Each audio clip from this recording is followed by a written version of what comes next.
Welcome to our third video on the first part of chapter 5.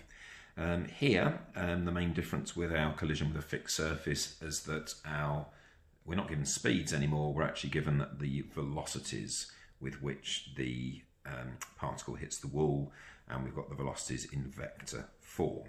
Now, to me, this is much easier than the previous questions we were doing because we automatically got our horizontal and our vertical components. So, we know we have, going into the wall here, we have the component of our velocity as 4 meters per second because of the minus 4j, and we've got coming into the wall before our collision, we have a speed, if you like, from our component there of 6 meters per second. So from what we were doing previously, we know straight away that the impulse is going to be at perpendicular at right angles, I should say, to the fixed surface. So the speed parallel is going to equal the speed parallel before and after the collision. And in this direction, because of the impulse with a coefficient of restitution of third, then it's going to bounce back with a speed of a third of 6 meters per second, which is 2 meters per second. So very quickly, we can see that the velocity of the ball immediately after the impact, so v, is going to equal 2i minus 4j, because we have 2 in the positive direction of I and 4 in the negative direction of j, and that's obviously in meters per second. Now the second part of the question, this is why, as soon as they mention that the mass is 2 kilograms, obviously we're going to get different sorts of questions. So this is really a reminder from some of our previous work in chapter 2 on energy. So the kinetic energy lost as a result of the impact. Well, what we know is that the actual speed of our particle before the impact, so the speed before the collision, is going to be the square root of 6 squared plus 4 squared. So 36 plus 16, which is the square root of 52. I'm leaving it in exact form at the moment because when we look at kinetic energy, we're going to be squaring that again anyway.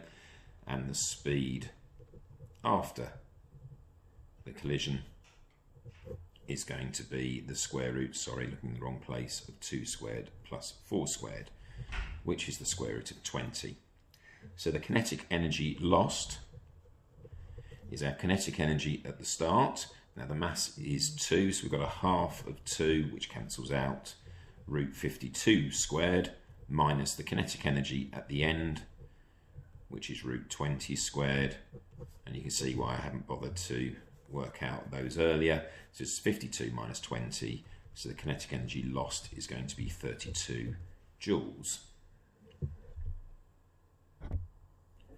Now for the final part of the question, we're asked to find the angle of deflection. Now we can use the method we used previously and find out our two angles here, so theta and alpha, and then add them together. But to help us with what we need to use for some of our more difficult questions, which I'm going to show you in the fourth video, I'm going to remind you that we can also use this scalar product.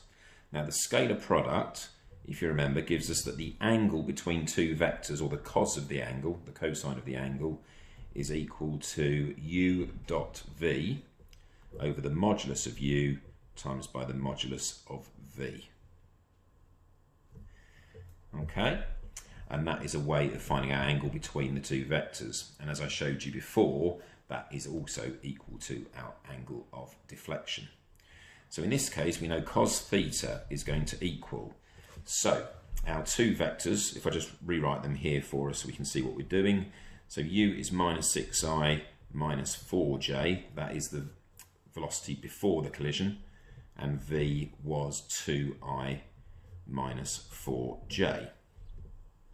So if you remember the dot product, so u dot v, we look at the components of I and j, so we've got minus 6 times 2, and then we've got plus minus 4 times minus 4, and that is divided by the modulus of u, and obviously we found those out early with our kinetic energy, so that's quite handy. So we've got root 52 times by the root of 20.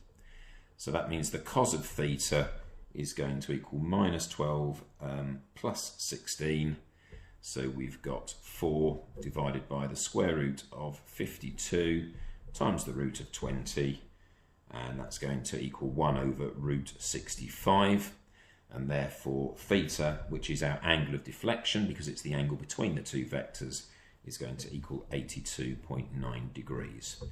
Now it's really useful that we remind ourselves of the scalar product. I'll just write that down again, because as always there are elements of your pure maths that will help us with mechanics, and this is going to help us solve one of 2 of the trickier questions in exercise 5a.